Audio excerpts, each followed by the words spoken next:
Welcome to this week's Advertising Management. I'm Sean Canary, your professor.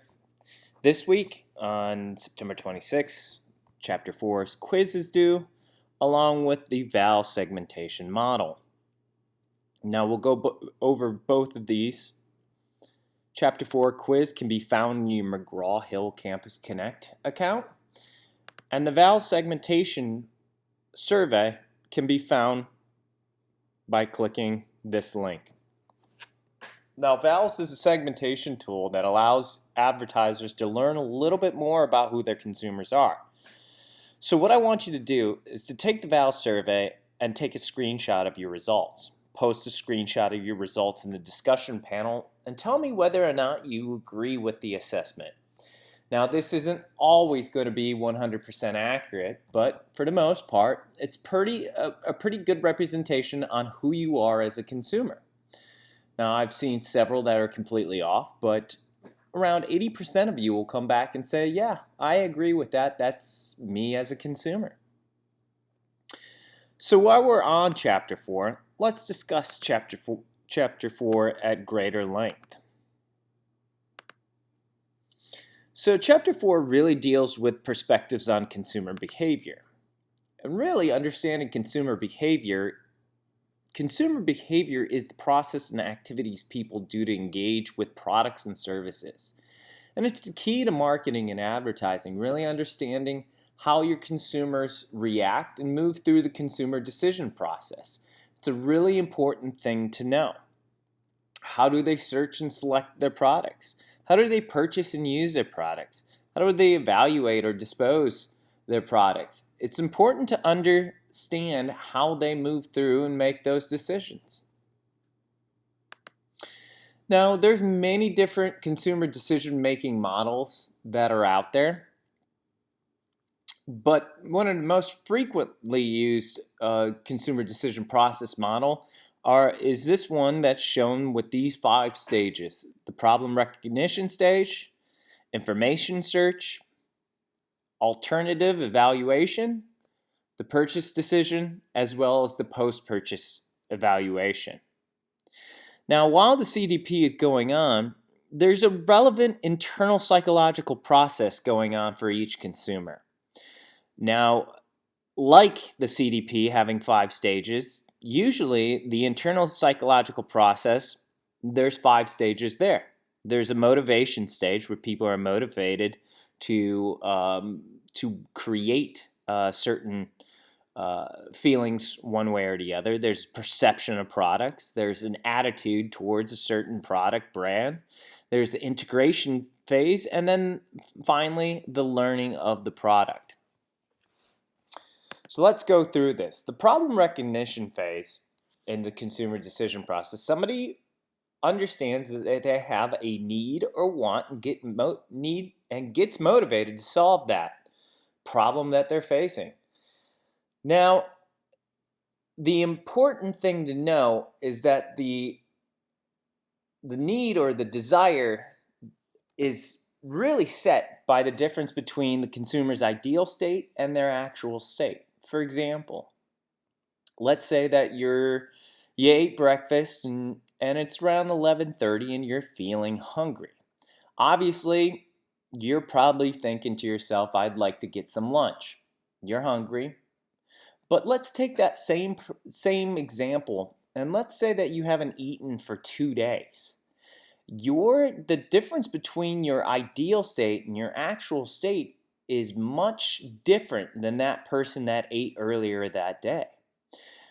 What that does is that person that hasn't eaten for 2 days may be thinking completely different as, I just need to get some food. I don't really care what it is, but I just need food.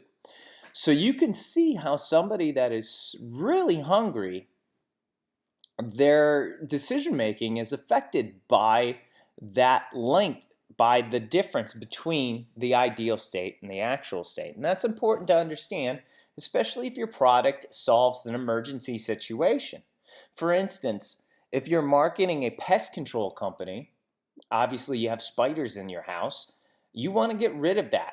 right away. You don't want to dilly-dally or, check for things or uh, do anything but get rid of that. So your needs are going to be much stronger than somebody, let's say, that is, ate breakfast at 9 o'clock that morning and it's 11 o'clock thinking, okay, I'm going to get lunch. So you can see how the difference between the ideal state and actual state can play a part in the consumer decision process.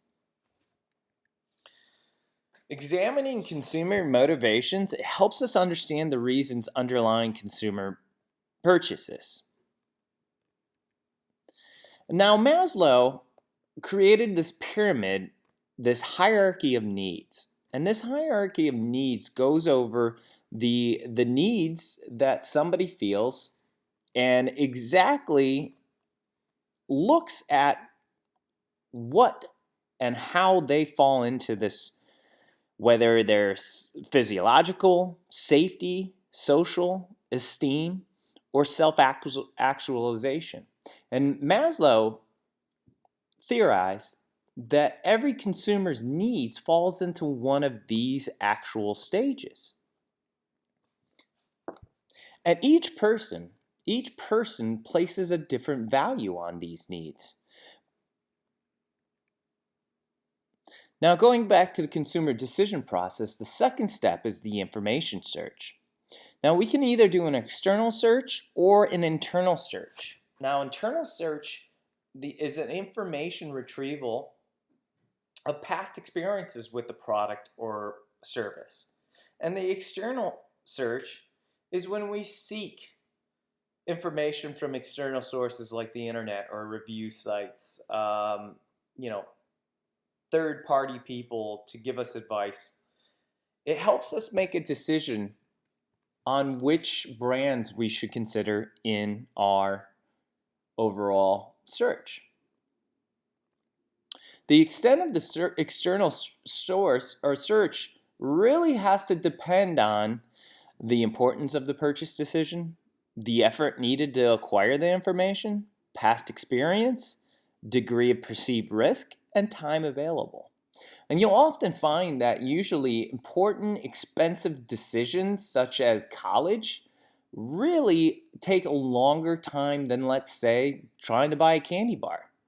So it's important to notice that as the complexity or expensiveness of a product or service goes up, so does the external search of the information search process.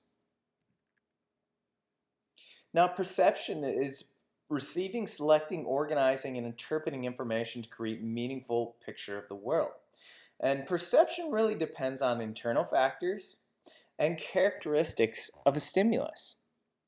Now, when we talk about a stimulus, we talk possibly about sensation, an immediate direct response of the senses to the stimulus. And then we also talk about selecting information. Sometimes internal psychological factors determine what one focuses on and what one ignores. For instance, we all have we all are exposed to stimulus multiple hundreds and thousands of times a day. Sometimes jingles and certain songs really drive some of us crazy, while others don't hear it at all. Now, we all react to stimulus a little bit differently, and it's important to understand how we do.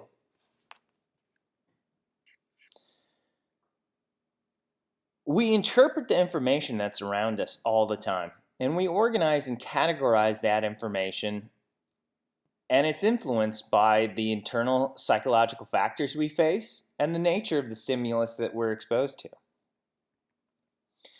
Now, sometimes when we talk about perception, we have selective exposure, and we choose whether or not to make ourselves available to the information or not. Sometimes we choose to DVR certain shows so we don't have to watch commercials. Sometimes we choose to focus attention on certain stimuli and not others. And it's very important that we understand that we sometimes choose and sometimes do not choose to be exposed to that. Now, selective comprehensive is when consumers interpret information on the basis of their own attitudes, beliefs, motives, and experiences. And what I mean by that is all of us have certain attitudes towards different products and services. And once we form an attitude towards a certain product or service, it's very hard to change our attitudes and motives towards that product based off of certain stimuli. For instance, years ago, I was exposed to the Kia brand of cars. 20 years ago, it wasn't a very good automobile.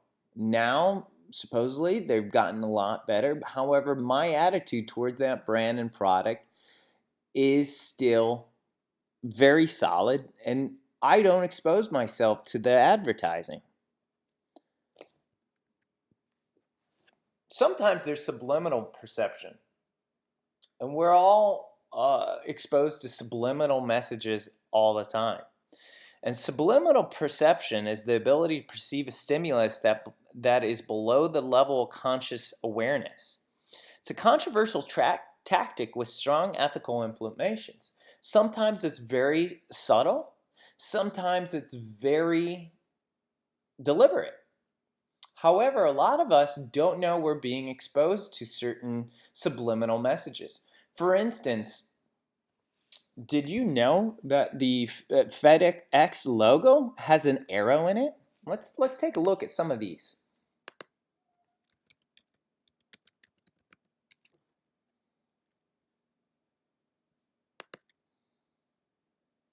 Do you notice the arrow right here? In between the E and the X, there's an arrow. What about Baskin-Robbins? How many flavors of ice cream does Baskin-Robbins have?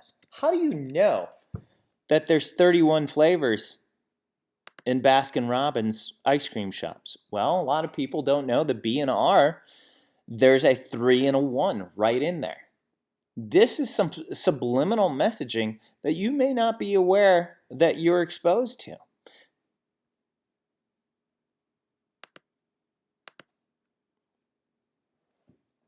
Now, in the consumer decision process, when we choose between our alternatives, we use an VOC set, and we create an VOC set of certain products and services that we are going to seriously consider. I think all of us can go through this exercise and say, okay, if I was in the market for a car, which cars would I be aware of? Well, Ford, Chevy, Honda. And that's pretty much in my VOC set. Did any of you think of Mitsubishi? Did any of you think of Porsche? Now, maybe it wasn't in your VOC set. And remember, the size of your VOC set really depends on the importance of the purchase and the time and energy spent comparing alternatives. Now, attitudes are learned predispositions to products or to respond to an object or product. Now, it summarizes a consumer's evaluation of an object, and it represents a positive or negative feeling and behavioral tendencies towards that product or service. Attitudes play an important part in the alternative comparison, right? If we have certain attitudes towards products and services, sometimes we won't consider them at all. For instance, if you're a Chevy family and not a Ford family, or vice versa. Now, when we go through the purchase stage of the consumer decision-making process, we show our intention to buy a certain brand or product by matching the purchase motives with the attributes of the brands considered. Sometimes, too, brand loyalty plays a part of this. For instance, I'm very loyal to the Apple brand. When Apple comes out with new products, I'm the first one to usually get them because I'm very loyal to the brand. And that loyalty really allows you to really allows you to make mistakes as a brand without negative consequences. So if you can build loyalty in your products or services, it sometimes allows you to help with mistakes or certain things that might not be up to the consumer standards.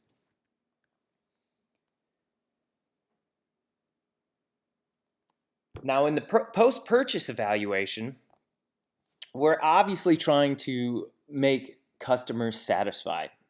We want to make sure our consumers' expectations are met or exceeded. And we're trying to manage dissatisfaction. And the reason why this is so important is because of a term called cognitive dissonance. And this is the psychological tension experienced after a difficult purchase choice. A lot of times, cognitive dissonance is much higher in products that are expensive or complicated. Usually products that are very expensive. You walk out of a store after a car purchase and say, did I do the right thing? And usually that post-purchase stage has to reflect how big of a decision and how likely there is for cognitive dissonance. So those services and products that are very expensive or very complicated, you're going to want to have a strong post-purchase program where you make sure that you support the consumer or that you survey the consumer to make sure that they're happy with their decision. Now, some of the environmental influences on consumer behavior include culture, subculture, the social class where people are in, reference groups, and situational determinants. Now, all these environmental influences influence that consumer decision process. So you could be a marketer or an advertiser and create a perfect consumer decision process for your product or service, but yet, because of somebody's reference group or subculture that they're a part of, they could want nothing to do with your product. It's important to understand that sometimes these things are out of our control. And it's interesting that you can usually see the type of culture or product subculture group that you're in using segmentation tools like the VOC framework. That's why, as a part of your homework assignment, we'll be asking you to fill out the VOC framework. And the VOC framework is going to put you into one of 8 categories.